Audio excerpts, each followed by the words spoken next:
Le siècle, le salon du retail et de l'immobilier commercial sur la thématique « Continuons d'écrire l'avenir du commerce ensemble » les 20 et 21 octobre 2021 à Paris Expo Porte de Versailles sur Radio Imo. Et bonjour et bon début d'après-midi, vous qui nous rejoignez, nous sommes toujours en direct du siècle, le salon de l'immobilier commercial et du retail pour la dernière après-midi. Alors je ne vous cache pas que ça commence à se clairsemer un petit peu, mais c'est pas grave, vous savez ce qu'on dit, il ne reste que la qualité et c'est bien ça l'essentiel. Et on va continuer notre petit tour du retail, direction le sud de la France, là où il fait beau, pas tout à fait comme ici, il fait un peu frais, je vous le cache pas. Direction Nice, direction Cap 3000 avec le directeur général de ce centre commercial. Bonjour Felipe Gonçalves. Bonjour Radio Imo. Ravi de vous recevoir.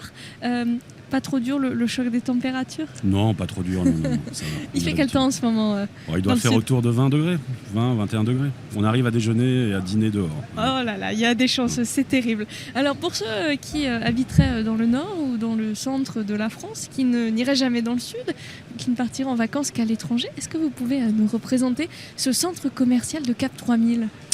Alors Cap 3000, c'est tout d'abord le premier centre commercial en France qui a fêté ses 50 ans en 2019. C'est le premier centre commercial qui, déjà à l'époque, en 1969, se targuait d'être un centre de vie. Donc on continue et on a continué à alimenter, le fil conducteur de cette stratégie en faisant le centre de vie de la troisième génération, 3.0, avec un centre commercial qui représente 135 000 m² et tout ça tourné vers la mer, vers le Cap d'Antibes et à 500 mètres de l'aéroport international de la Côte d'Azur. C'est difficile de garder un centre vivant pendant 50 ans? C'est pas difficile, c'est une ambition assez forte, c'est une stratégie de continuité qui nous anime tous avec des valeurs que l'on a dans le groupe Altarea qui nous permettent de continuer d'alimenter toute cette stratégie de divertissement, retailtainment, de centre de vie qui nous anime au quotidien. Donc pour cela, on a 3 points qui nous obsèdent. C'est à la fois la commercialisation, avoir des marques uniques au sein du centre commercial. Quand je dis unique, entre notre zone de chalandise qui va de Milan jusqu'à Marseille, c'est retrouver par exemple le premier Galeries Lafayette après les Galeries Lafayette d'Haussmann, avoir un Apple Store qui représente plusieurs millions de chiffres d'affaires mais qui attire à la fois la clientèle italienne comme la clientèle marseillaise. C'est avoir des Victoria's Secret, des Urban Outfitters, des marques qui sont aussi désirables que ça, qui nous permettent effectivement d'exister au niveau de son portefeuille de marques et d'en créer un vrai lieu de destination. C'est aussi des événements XXL exceptionnels que l'on crée en permanence, comme des show cooking, notamment qui va avoir lieu début novembre avec le chef Juan Arbalaez.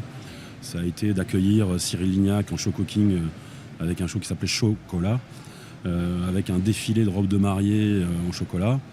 Et c'est effectivement des équipes et une zone d'achalandise avec des clients qui sont attachés à Cap 3000, qui en fait que c'est un centre commercial complètement atypique.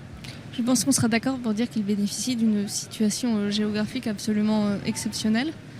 Alors c'est une situation unique, exceptionnelle, avec une vraie expérience.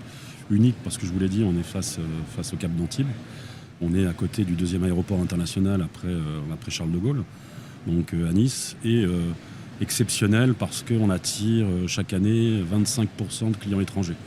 Donc clients étrangers hors communauté européenne, notamment russes, ukrainiens, américains et moyen-orientaux. Donc ça en fait un site exceptionnel que l'on travaille beaucoup plus comme un department store, comme on peut le trouver à Paris, comme les Galeries Lafayette ou le Printemps, beaucoup plus qu'un centre commercial traditionnel.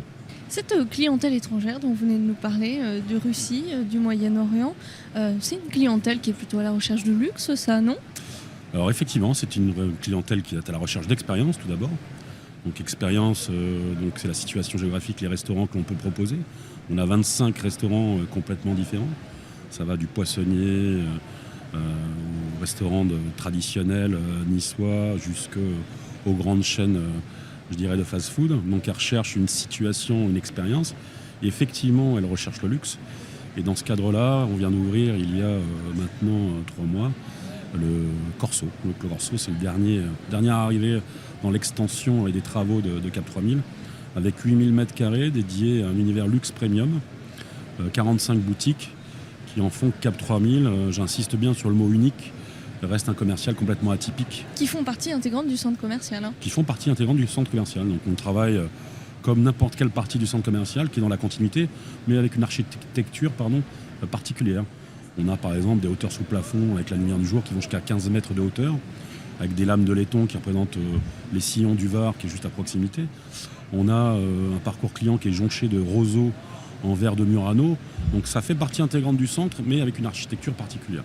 Et puis après, le portefeuille de marque est exceptionnel puisque on accueille la plupart des grandes maisons françaises en haute horlogerie, en haute joaillerie, Breguet, Omega, Rolex, Jaeger, pour ne citer qu'elles, et puis des belles marques dans le textile, avec Fendi, Valentino, Chloé par exemple. Et on a aussi des concepts forts, des concepts forts comme Corso Collector. Corso Collector, dans cette volonté d'aller plus loin dans cette économie circulaire, de réinventer le retail aussi. Altaria Commerce invente des concept stores. Et Corso Collector en fait partie. On s'est associé avec un commissaire-priseur parisien qui s'appelle Gros et Delettré, emblématique de Drouot, avec lequel on s'est associé sur un concept store qui fait de la seconde main de luxe. On peut proposer de la maroquinerie Hermès, Chanel, Vuitton dans ce concept store, donc vendu par les équipes d'Altaria. Voilà, ça ce qui fait effectivement une accessibilité à ces maisons de luxe qui ne viendraient pas dans un centre commercial, mais qui viendraient dans un endroit comme le Corso. Alors justement, c'était ma prochaine question. Ces enseignes-là, traditionnellement, on ne les trouve pas dans les centres commerciaux un peu classiques, j'ai envie de dire. Ça a été dur de les convaincre de venir à Cap 3000 ? Alors ça a été un pari ambitieux, c'est pour ça qu'Altaria a investi plusieurs centaines de millions dans le projet, notamment pour effectivement tourner le centre commercial vers la mer dans une situation géographique unique. Après, vu l'attachement qu'ont les clients locaux, vu la zone internationale qu'on a décrite tout à l'heure, vu l'attraction que peut avoir ce centre commercial, ça a été somme toute assez évident que ces marques, s'il y avait un seul centre commercial en France, ce serait Cap 3000. Qui du coup se rapproche plutôt du grand magasin que du centre commercial finalement. Alors les corners en moins, c'est plutôt des boutiques, mais j'ai l'impression qu'on est plutôt là-dedans, non ? On est complètement dans le grand magasin, donc moi qui viens personnellement des grands magasins parisiens, notamment du Printemps Haussmann, on est exactement, je dirais, dans le même parcours client qui se veut sans couture, comme dans les grands palaces. On est dans l'hospitality qu'on peut retrouver dans les grands palaces. C'est des maisons qui ont choisi Cap 3000 parce qu'il y avait une vraie volonté forte et une stratégie forte de pouvoir accueillir et desservir à la fois les marques et les clients internationaux. Donc oui, c'est assez unique. On retrouve peut-être Westfield à Londres, une aile premium, mais en Europe, je crois que c'est tout. Est-ce que les enseignes sont comme nous, j'ai envie de dire, le monde attire le monde ? Est-ce que quand vous avez une belle enseigne ou une ancienne unique, les autres du coup viennent facilement, ou c'est à chaque fois un nouveau pari, un nouveau travail ? Non, ouais, je suis assez d'accord. Donc les belles enseignes, les belles maisons attirent d'autres maisons, donc ça attise la curiosité. Donc on a effectivement, et le Salon du siècle nous permet de confirmer cette attirance, cette attractivité qu'ont les enseignes pour Cap 3000. Donc on a de plus en plus de sollicitations. Donc sur ces deux périodes Covid, ces 2 années de Covid, ça a été compliqué. Malgré tout, on a réussi à ouvrir post-Covid ce Corso. C'est qu'on avait des vrais pouvoirs de persuasion, en tout cas de par le site, de par notre stratégie, de par notre volonté, de par notre connaissance aussi du marché. C'est pas pour rien que Altaria Commerce a aussi pris des retailers comme moi qui connaissent à la fois le monde du luxe et le monde du retail, qui vient conforter effectivement et rassurer les enseignes qui aimeraient se développer à Cap 3000. C'est une belle victoire quand on dirige un centre commercial et que ce sont les enseignes qui viennent nous solliciter, non ? C'est une énorme victoire, donc voilà, c'est une énorme victoire à la fois pour nous, la fierté Altaria. D'ailleurs, on a reçu le prix de la plus belle extension au trophée du CNCC, donc ça c'était une belle victoire. Pour le Corso justement ? Pour le Corso et l'extension sud, puisqu'on avait ouvert juste avant l'année précédente l'extension sud, qui s'adresse peut-être à une clientèle un peu plus jeune, donc on y retrouve les Footlocker, les Urban Outfitters. C'est une clientèle aussi qui nous faisait défaut sur Cap 3000, qui a quand même tendance à avoir une clientèle vieillissante. Donc du coup, on voulait aussi attirer cette population. Et c'est ce mix de clientèle, de personnalité qui font que Cap 3000 est un endroit unique qui se traverse de génération en génération. Mais c'est une belle victoire aussi pour les équipes.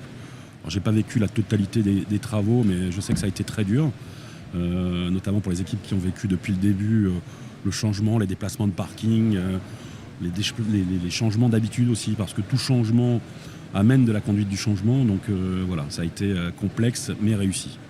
En tout cas, félicitations Felipe Gonçalves pour tout ce que vous venez de nous dire. Je rappelle que vous êtes le directeur général du centre commercial Cap 3000. C'est à Nice. Antibes, qu'est-ce qu'on dit ? On dit pourvu que ça dure, il faut continuer maintenant, ne plus s'arrêter, parce qu'on a été, les centres commerciaux, vous le savez aussi bien que moi, ont été stoppés dans leur élan depuis 2 ans. Maintenant, on veut de la continuité. Merci beaucoup, c'était fort intéressant. On était ravis de vous avoir reçu. Merci à vous. Le siècle, le salon du retail et de l'immobilier commercial sur la thématique « Continuons d'écrire l'avenir du commerce ensemble » les 20 et 21 octobre 2021 à Paris Expo Porte de Versailles sur Radio Imo.